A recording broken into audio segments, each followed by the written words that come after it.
This is Elsha of the Infinite, and this is why my friends hate it. This is Elsha of the Infinite.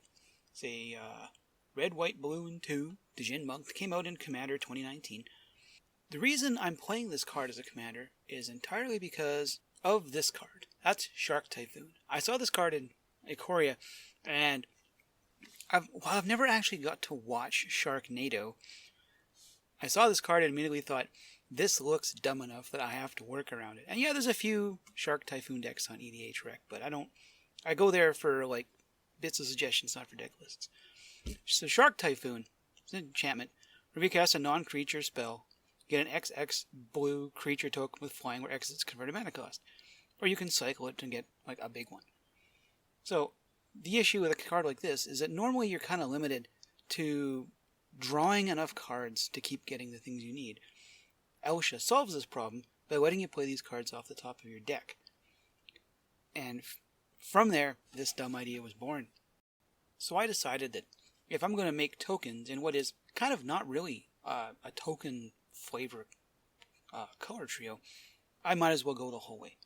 Omnia Seas, Hoofprints the Stag, and Idir Kraken all run off of draws. Stormkilling Artist, Talrand, Docent of Perfection, Metallurgic Summonings all run off of cards you cast, and Smothering Tithe is just kind of there to let your friends can give you a chance to, get further in the game by handing you free stuff. And since I'm not playing green, I have to lean on white for the extra token production. The most important part of this interaction is that all that matters is that it not be a creature spell to get Shark Typhoon tokens, which means all of your ramp give you tokens. And because Elsha can cast them off the top of your library as though they had flash, you need a blocker? Well, I'll just drop a Talisman of Conviction or an Isochron Scepter or something, or any other piece of something in your hand, and you automatically have one, and you are more set up for later on in the game. Now, the deck runs really, really thin on creatures to maximize the interactions with instant sorceries, non-creature artifacts, and the like. Of these, so you should know Talrand Sky Summoner has been reprinted 1,000 times. You get a 2/2 Drake. Stormkilling Artist came out in Strixhaven. Cast or copy an instant sorcery spell, you get a treasure. Docent of Perfection gives you a 1/1 wizard, and then if you have enough, it flips over into Final Iteration. And Metallurgic Summonings not only gives you construct tokens, but down there at the bottom, 2 blue and 3, exile Metallurgic Summonings, and you can get all of your instants and sorceries card back from your graveyard, which is really important maybe later in the game when you've kind of stumbled and run into a few things. So in terms of the instants to interact with these guys, I've kind of broken it down into a few categories. The first being cards that get other things out of the way. So we've got like the cheap blue and white removal, Pongify, Hybridization, Plowshare. Curse the Swine, okay, it's an X spell, but if you can cast it off the top of your library, as a flash, that's an awful lot of things you don't have to deal with. The things you can't deal with directly, okay, Rift, Dismissal, Aetherize and Aether Spells are really nice, dirty tricks to stop you from getting stomped. Bluster Squall works well too. Intimidation Bolt is okay, I'll just shoot that guy for 3, and now nothing can attack, and you're safe for a turn. And Polymorphous Jest, okay, you've attacked me with what? Oh, those are all scary. Okay, now they're all 1/1 frogs. And suddenly they get a lot easier to block.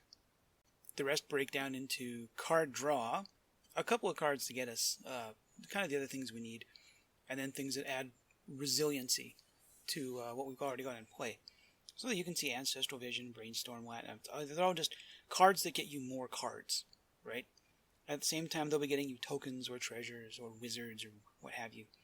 Enlightened Tutor and Nidoic Tutor are there, and you'll see why here in a couple minutes. The deck actually runs a fair bit of enchantments as well. We've got Resurgent Belief, Remove Enchantments, Faith's Reward for getting all of our infrastructure back when the inevitable happens. Lazotep Plating gives all your stuff hexproof. You get a zombie army token, but that's kind of not really worthwhile. Boros Charm makes everything of yours indestructible till end of turn, which is also really important. And then there's Rite of Replication. So if you aim that at anything other than Talrand, all of a sudden you get an awful lot more of absolutely everything. Stormkilling Artist being my favorite thing to shoot it at, because now it's like, I'm going to cast a spell and get 6 treasures. nothing. A lot of things in the deck don't cost anywhere near 6, so suddenly your spells kind of technically become free. So the tutors are there largely for Whirlwind of Thought and Jeskai Ascendancy. Whirlwind of Thought, whenever you cast a non-creature spell, draw a card. I'm going to cast a spell that draws me cards, and I'll get another card.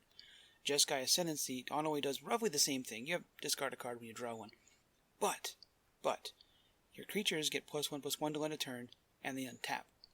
Now, when you've got a bunch of tokens out, okay, maybe they're not that impressive. You know, you've got a handful of small Shark Typhoon tokens, some Drakes, some Wizards. Who cares, right? Save Cup cards. Pound out 6 spells in a turn. They're all +6/+6, and suddenly your army of nothing is a serious threat. And if you hang on to something, when you do get the obvious return attack, you cast an instant, you cast a non-creature spell, and suddenly all your guys untap and can block. Like, Jeskai is a really, really neat card in that respect. And of course, because I said there's enchantments in the deck, things only get better when you have more of the stuff that's already getting you stuff, right? Now, while we're already getting tokens from casting instants and sorceries, let's use all the stuff that draws things. Omnia Seas and Hoofprints of the Stag. Personally, Omnia Seas, if you're playing blue, you probably ought to play it anyway. If you're playing Commander, if you're stuck with a Commander deck that only draws 1 card a turn, you've already done something wrong. The moment you can speed that up, if you can get a chance to make a Kraken out of all those cards you've drawn, you're ahead, right? It costs absolutely nothing to pull 8 counters off to get a creature. Kind of whenever you want. It doesn't have a timing requirement. Hoofprints of the Stag, same kind of thing. It'll cost you something to get, a 4/4 white flyer.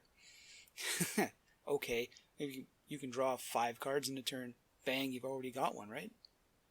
Now, I meant to throw this deck up about 2 months ago. However, in that time, we kept getting cards that fit into the deck, and it's seen almost near constant revision ever since.